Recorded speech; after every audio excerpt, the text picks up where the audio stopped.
नमस्कार साथियों, स्वागत है आप सभी का रीतिकाल के 5वें और अंतिम पेपर में। यह 18वां प्रैक्टिस पेपर है। साथियों, ये रीतिकाल का अंतिम पेपर है। 4 पेपर यानी 400 से अधिक प्रश्न हो चुके हैं। किसी में 125 प्रश्न भी रहते हैं। तो 400 प्रश्न से अधिक अब तक हो चुके हैं। आज हम उसके ऊपर चल रहे हैं और ये अंतिम पेपर है। उसके बाद रीतिकाल पर मिक्स पेपर जब बन जाएगा तब आपको करवा दिया जाएगा। आइए शुरू करते हैं। पहला प्रश्न, उससे पहले आदिकाल, भक्तिकाल, रीतिकाल लगभग समाप्त हो गए हैं। आदिकाल तो पूरा हो चुका है, रीतिकाल कल समाप्त हो जाएगा। भक्तिकाल पर 6 पेपर करवाए जा चुके हैं, 600 प्रश्न, अभी 200 बाकी हैं। साथियों, निवेदन है, ब्रह्मास्त्र सीरीज नाम से रामबाण नोट्स पड़े हुए हैं, उन्हें ज़रूर जाकर देखें और हमारे टेलीग्राम चैनल से ज़रूर जुड़ें। लिंक डिस्क्रिप्शन में दिया गया है। आइए शुरू करते हैं। पहला प्रश्न, घनानंद के दीक्षा गुरु कौन थे? घनानंद के दीक्षा गुरु कौन थे? रामचरण दास, निम्बार्क, जीवाराम, वृंदावन देव। सही विकल्प है वृंदावन देव, ये इनके दीक्षा गुरु थे। आलम किस राजा के दरबार में रहते थे? आलम की बात हो रही है। आलम किस राजा के दरबार में रहते थे? औरंगजेब, मुअज्जम जिनको बहादुर शाह के नाम से भी जाना जाता है, प्रताप सिंह, भाव सिंह। मुअज्जम औरंगजेब के दूसरे पुत्र थे और इन्हीं के दरबार में आलम रहते थे। आचार्य शुक्ल ने किसके प्रेम को मौन मधि पुकार कहा है? आचार्य शुक्ल ने किसके प्रेम को मौन मधि पुकार कहा है? घनानंद, आलम, सेनापति, मतीराम। घनानंद के प्रेम को मौन मधि पुकार कहा है आचार्य शुक्ल ने। आपका रीतिकाल बेसिक से एडवांस तक क्लियर हो जाएगा। बस आपको करना क्या है, जो पिछले 4 पेपर कराए गए हैं प्लेलिस्ट में इसके ऊपर ही पड़े हुए हैं, जाकर अवश्य देखें और हमसे परमानेंट ज़रूर जुड़ जाएं। चैनल को सब्सक्राइब कर लें, बेल आइकन दबा दें ताकि यदि मैं कोई पोस्ट करता हूं तो आपको ज़रूर मिले, अन्यथा आपको खोजना पड़ेगा। और प्रतिदिन लगभग यदि कोई छुट्टी नहीं होती है तो आपको प्रश्न मिलते रहते हैं। चौथा प्रश्न है, मतीराम सतसई की रचना किसकी आज्ञा से की गई थी? मतीराम सतसई की रचना किसकी आज्ञा से की गई थी? भाव सिंह, स्वरूप सिंह बुंदेला, भोगनाथ, जहांगीर। ये भोगनाथ नहीं, गोपनाथ हैं और गोपनाथ, राजा गोपनाथ की आज्ञा से मतीराम सतसई की रचना 1683 ईस्वी में की गई मतीराम के द्वारा। 5वां प्रश्न है, कृपाराम का ग्रंथ है? कृपाराम का ग्रंथ है, कई बार आ चुका है अब तक, हित तरंगड़ी। अब तक सभी को याद हो चुका होगा। कृपाराम के हित तरंगड़ी का विषय है। कृपाराम के हित तरंगड़ी का विषय है नायिका भेद, रस, छंद, अलंकार। तो कृपाराम के हित तरंगड़ी का विषय नायिका भेद है, ए विकल्प सही है। कुलपति मिश्र का ग्रंथ कौन सा नहीं है? कुलपति मिश्र का ग्रंथ कौन सा नहीं है? रस रहस्य, युक्ति तरंगड़ी, संग्राम सार, रसमंजरी। रसमंजरी अष्टछापी कवि नंददास की रचना है और ये कुलपति मिश्र का ग्रंथ नहीं है, बाकी सभी कुलपति मिश्र के हैं। निम्न में से कौन सा कवि कुलपति मिश्र का मामा था? तो बिहारी लाल के भांजे थे, शुरू से बताया जा रहा है। बिहारी के भांजे कुलपति मिश्र। सुमेलित कीजिए।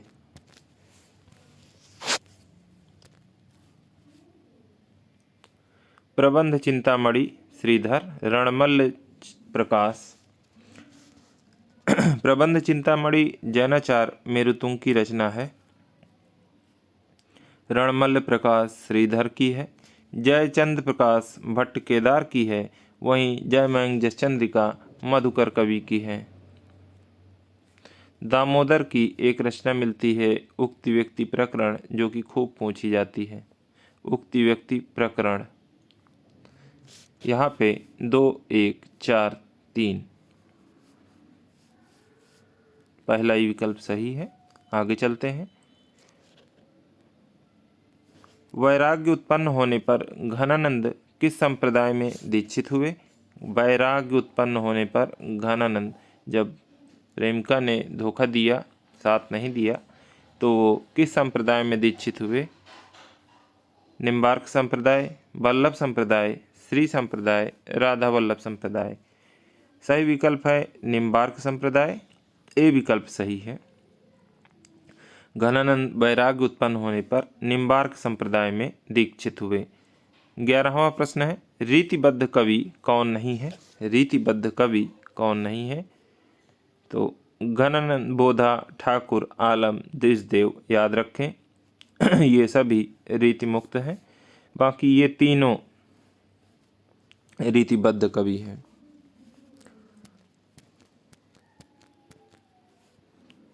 बारहवां प्रश्न है,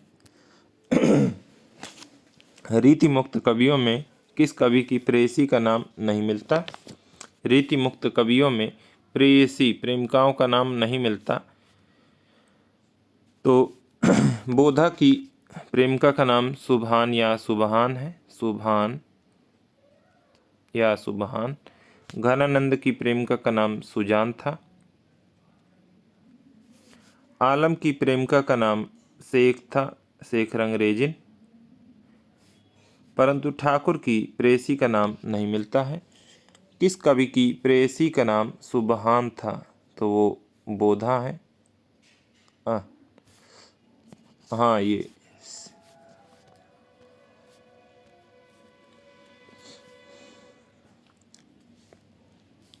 गलती से ऊपर वाले में लग गया था। सुबहान की बात हो रही है। सुभान या सुबहान। 13वें का सी विकल्प सही है। 12वें का ए। किस कवि की प्रेयसी का नाम सुभान है? सुभान या सुबहान, तो बोधा है। आगे चलते हैं। घनानंद का बोधा का पूरा नाम क्या था? बोधा का पूरा नाम क्या था? रायसेन, बुद्धि प्रताप, कृष्णसेन, बुद्धिसेन। तो बोधा का पूरा नाम बुद्धिसेन था, इसीलिए इन्हें बोधा कहा जाता था। बिहारी और देव किस आलोचक की पुस्तक है? बिहारी और देव किस आलोचक की पुस्तक है? कृष्ण बिहारी मिश्र, पद्म सिंह शर्मा, विश्वनाथ प्रसाद, लाला भगवान दीन। बिहारी और देव लाला भगवान दीन की पुस्तक है। लक्षण ग्रंथकारों की परंपरा का अंतिम प्रसिद्ध कवि है। लक्षण ग्रंथकारों की परंपरा का अंतिम प्रसिद्ध कवि है पद्माकर, चिंतामणि, भूषण देव। लक्षण ग्रंथकारों की परंपरा का अंतिम प्रसिद्ध कवि है पद्माकर। जिन साथियों ने रीतकाल के और पेपर नहीं किए हैं तो उन्हें थोड़ा सा अजीब लग रहा होगा, इसलिए मेरा निवेदन है कि एक बार उन पेपरों को सीरियल से पढ़ें, क्योंकि पहला पेपर एकदम आसान था, उसके बाद थोड़ा कठिन। जैसे जैसे 5वां पेपर आया, अंतर आता गया, कठिनाई का स्तर बढ़ता गया। पद्माकर को कविराज शिरोमणि की उपाधि किस राजा ने दी? पद्माकर को कविराज शिरोमणि की उपाधि किस राजा ने दी? प्रताप सिंह, जगत सिंह, भिखारीदास, मतीराम। तो राजा की बात हो रही है, ना कि भिखारीदास या मतीराम की। तो ये दोनों विकल्प तो बाहर हो गए।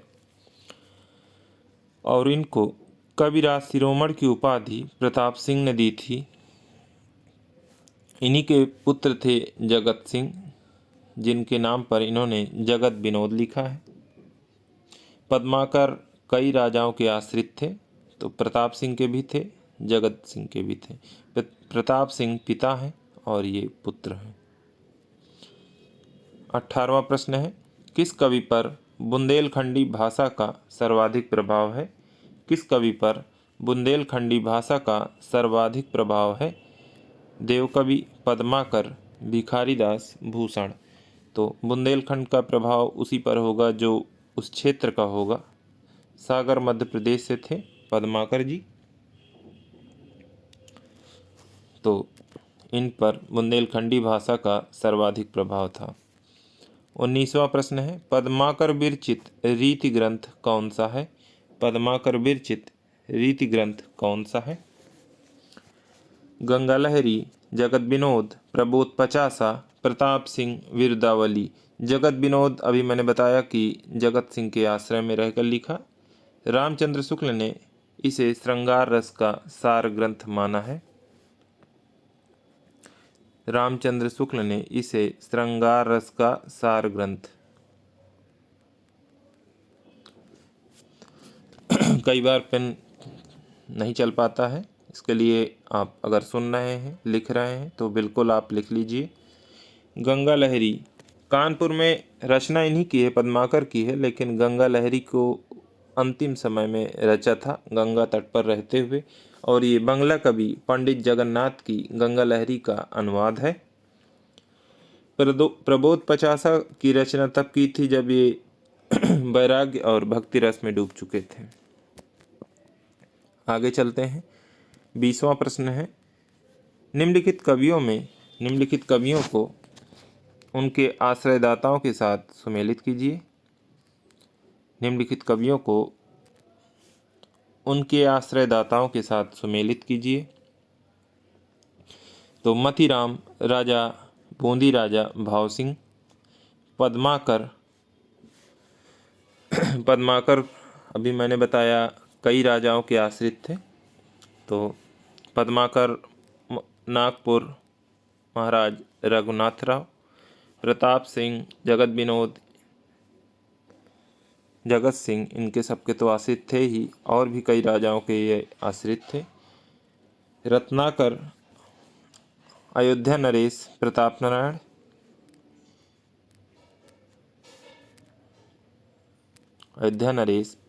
प्रताप नारायण सिंह। वहीं भिखारीदास, प्रतापगढ़ अधिपति, हिंदूपति सिंह।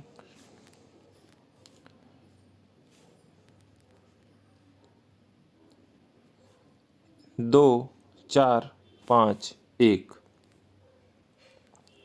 पहला विकल्प सही है।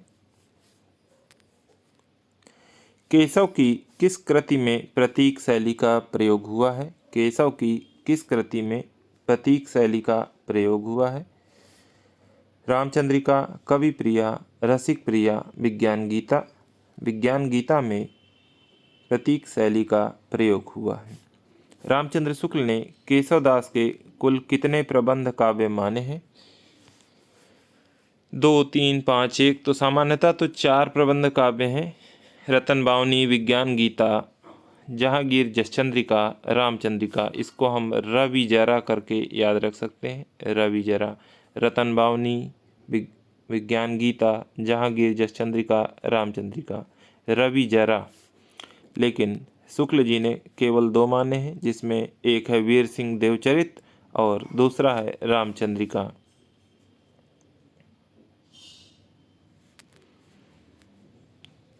अगला प्रश्न है 23वां, हिंदी साहित्य के इतिहास में शुद्ध कविता की खोज का पहला सफल प्रयास किस काव्यधारा में हुआ? हिंदी साहित्य के इतिहास में शुद्ध कविता की खोज का पहला सफल प्रयास किस काव्यधारा में हुआ? तो शुद्ध कविता की खोज का पहला सफल प्रयास रीतिमुक्त काव्यधारा में हुआ।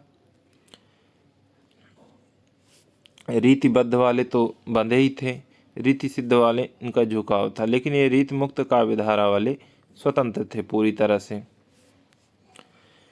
तो सफल प्रयास रीतिमुक्त काव्यधारा में हुआ। केशव की कविप्रिया पर जोराव प्रकाश। केशव की कविप्रिया पर, केशव की रचना है कविप्रिया, जिस पर जोराव प्रकाश नाम से टीका किसने ब्रज भाषा में लिखा। देखिए, केशव की रचना कविप्रिया, एक प्रश्न। टीका कौन सी लिखी गई, दूसरा प्रश्न। जोराव प्रकाश, भाषा कौन सी है, ब्रज है, तीसरा प्रश्न। और इसका उत्तर है किसने लिखा है, तो वो सूरत मिश्र। तीन प्रश्नों को इसमें दिया गया है। प्रश्नों को हल्के में न लें, गंभीरता से पढ़ें, याद रखें, और काफ़ी धीरे ही चलता है सारा सेशन, या तो रोक कर हो सके तो लिखते रहें। वैधानिक कारणों से मैं PDF नहीं दे पाऊँगा, इसके लिए मैं बाद में प्रयास करूँगा कि आपको नोट्स उपलब्ध करवाए जाएं, लेकिन इन प्रश्नों की PDF देना मुश्किल है। रीतिकाल में किसने जैसी के अखरावट के आधार पर ककाहरा की रचना की है। रीतिकाल में किसने जैसी के अखरावट के आधार पर ककाहरा की रचना की है। ये तो नाम ही गलत है। गिरधर कविराय, राम सहायदास, जोधराज, सी विकल्प सही है। रीतकाल में जायसी के अखरावट के आधार पर ककाहरा की रचना की है राम सहायदास ने। कौन सी रचना पद्माकर विरचित नहीं है, कौन सी रचना पद्माकर विरचित नहीं है, तो अभी जगत सिंह, जगत विनोद, पद्माभरण, हिम्मत बहादुर बिरदावली। रस रहस्य है कुलपति मिश्र की, रस रहस्य कुलपति मिश्र की है। बिहारी लाल के भांजे की है। 26 प्रश्न हो चुके हैं। साथियों, आपसे निवेदन है, वीडियो को लाइक अवश्य कर दीजिएगा, ये हमारा मनोबल कई गुना बढ़ा देता है। रीति कवि रघुनाथ बंदीजन, 27वां प्रश्न है। रीति कवि रघुनाथ बंदीजन किसके दरबार की शोभा बढ़ाते थे। रीति कवि रघुनाथ बंदीजन किसके दरबार की शोभा बढ़ाते थे। सही विकल्प है काशी नरेश, ए विकल्प सही है। ये प्रश्न अभी तक 4 पेपरों में से किसी में एक में आया है, इसलिए मैं इसको सीधे बता रहा हूँ।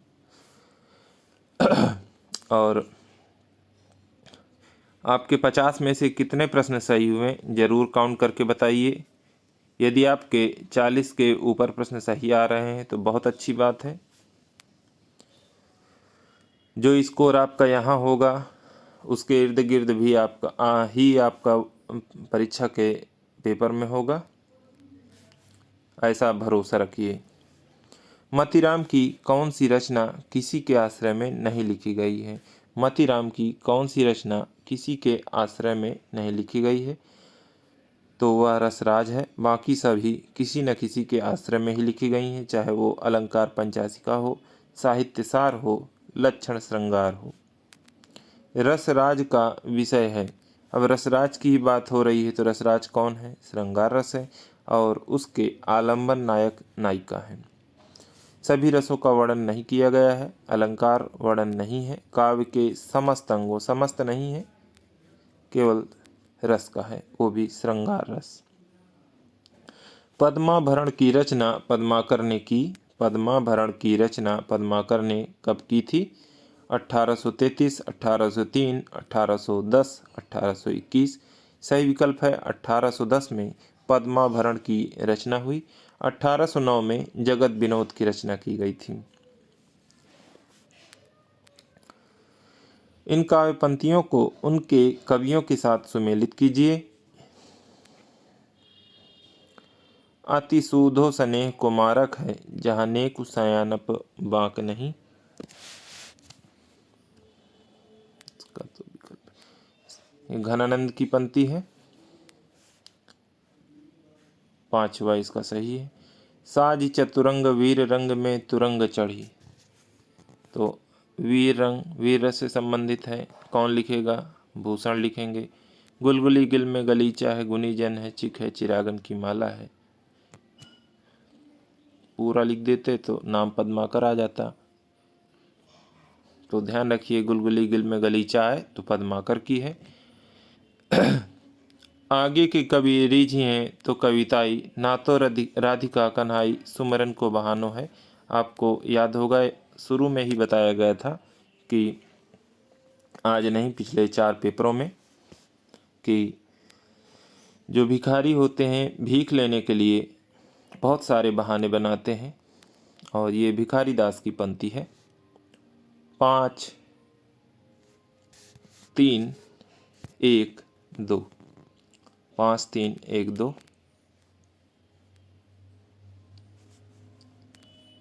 डी विकल्प सही है। गोप का रामचंद्राभरण, गोप का रामचंद्राभरण किस प्रकार का ग्रंथ है? गोप का रामचंद्राभरण किस प्रकार का ग्रंथ है? रस, छंद, अलंकार, भक्ति विषयक। तो यह रामचंद्राभरण अलंकार पर आधारित है। अलंकार चंद्रोदय ग्रंथ किसका है? अलंकार चंद्रोदय ग्रंथ किसका है? रसिक सुमति, जसवंत सिंह, भूषण देव। रसिक सुमति का ग्रंथ है अलंकार चंद्रोदय। 33 प्रश्न पूरे हुए। 34वां प्रश्न है, कालिदास त्रिवेदी रचित वर वधू विनोद का वर्ण विषय है। कालिदास त्रिवेदी रचित वर वधू विनोद का वर्ण विषय क्या है? वर वधू की बात हो रही है तो क्या दिखाया जाएगा? अलंकार, छंद, नीति, नायिका भेद ही बताएंगे वर वधू में। डी विकल्प सही है। 35वां प्रश्न है, कौन सा कवि अपनी एक कृति के कारण अमर हो गया? बहुत बार आया है, बहुत बार पूछा गया, बहुत ही महत्वपूर्ण है, लेकिन है एकदम आसान। तो केवल वही रचना है बिहारी सतसई। सबसे ज़्यादा टीकाएँ लिखी गई हैं, सबसे ज़्यादा टीकाएँ लिखी गई हैं। अब सबसे ज़्यादा टीकाएँ उसी पर लिखी जाएंगी जो बहुत ही महत्वपूर्ण होगी,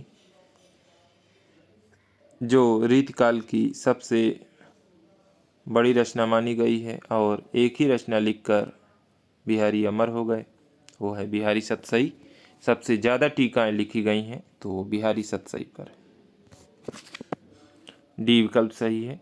पद्माकर ने जगत विनोद की रचना किसके आश्रय एवं आज्ञा से की थी? तो आश्रय और आज्ञा की बात है तो महाराज जगत सिंह, तभी इनके नाम पर किया जगत विनोद, और ये प्रताप सिंह के पुत्र थे। विवेचन की दृष्टि से नवरसों का सफल निरूपण करने वाले आचार्यों में एक नाम लिया जा सकता है। विवेचन की दृष्टि से नवरसों का सफल निरूपण करने वाले आचार्यों में एक नाम लिया जा सकता है।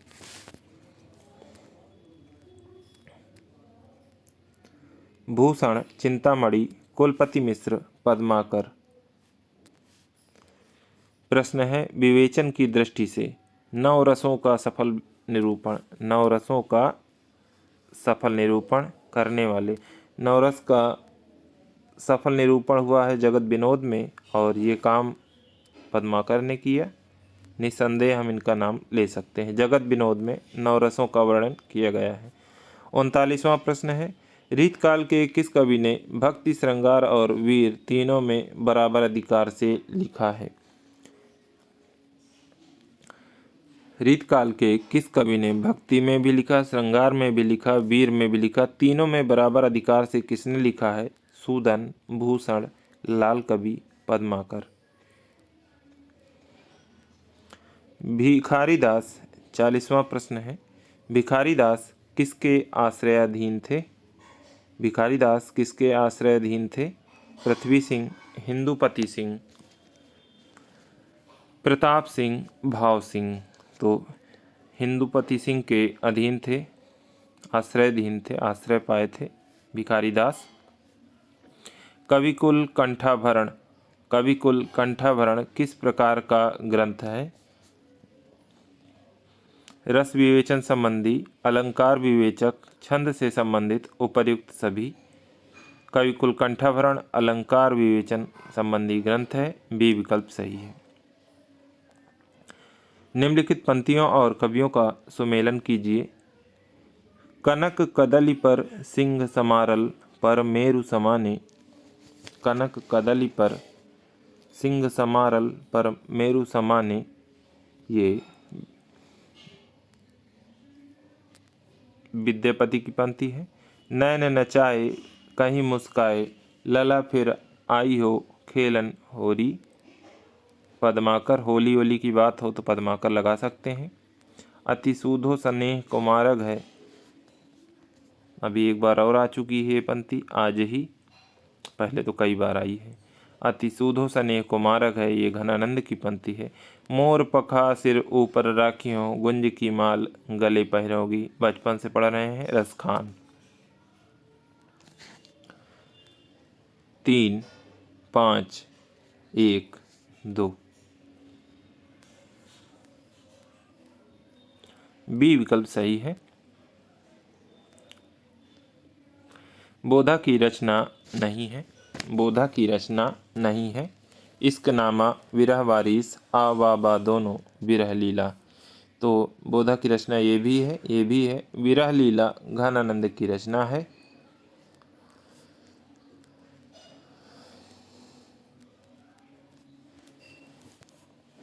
गुरु गोविंद सिंह की रचना इनमें से कौन सी नहीं है? गुरु गोविंद सिंह की रचना इनमें से कौन सी नहीं है? चंडी चरित्र है, सुनीति प्रकाश है, प्रेम सुमार्ग, प्रेम तरंग। प्रेम तरंग भारतेंदु हरिश्चंद्र की है, भारतेंदु जी की है। बाकी सभी गुरु गोविंद सिंह की रचनाएं हैं। चंडी चरित्र, सुनीति प्रकाश, प्रेम सुमार्ग, डी विकल्प यहाँ पर सही है। बिहारी की रस व्यंजना, बिहारी की रस व्यंजना और अनुभवों की प्रशंसा करने वाले आलोचक हैं आचार्य शुक्ल, पद्म सिंह शर्मा, डॉक्टर नगेंद्र, नामवर सिंह। बिहारी की रस व्यंजना और अनुभवों की प्रशंसा करने वाले आलोचक हैं आचार्य शुक्ल, ए विकल्प सही है। पद्माकर का जन्म हुआ था, पद्माकर का जन्म हुआ था 1753 ईस्वी में सागर मध्य प्रदेश में, और मृत्यु 1833 में कानपुर में हुई थी।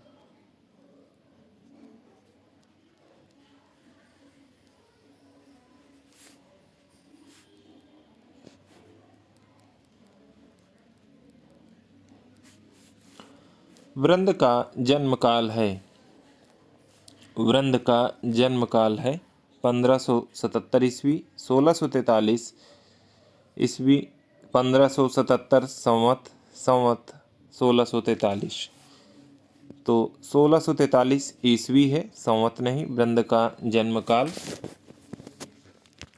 रसरी आवत जाते सिल पर परन निशान, इन्हीं की पंक्ति है। अभी कहीं की बुक वायरल हुई थी, जो उसमें शायद रहीम दास का बताया गया था। करत करत अभ्यास ते जड़ होत सुजान, रसरी आवत जात ते सिल पर परत निशान, वृंद कवि की पंक्तियां हैं। 48वां प्रश्न है, प्रताप शाही की रचना नहीं है, प्रताप शाही की रचना नहीं है। व्यंग्यार्थ कौमुदी, रसचंद्रिका, जयसिंह प्रकाश, रसविलास। रसविलास देव कवि की रचना है, डी विकल्प सही है।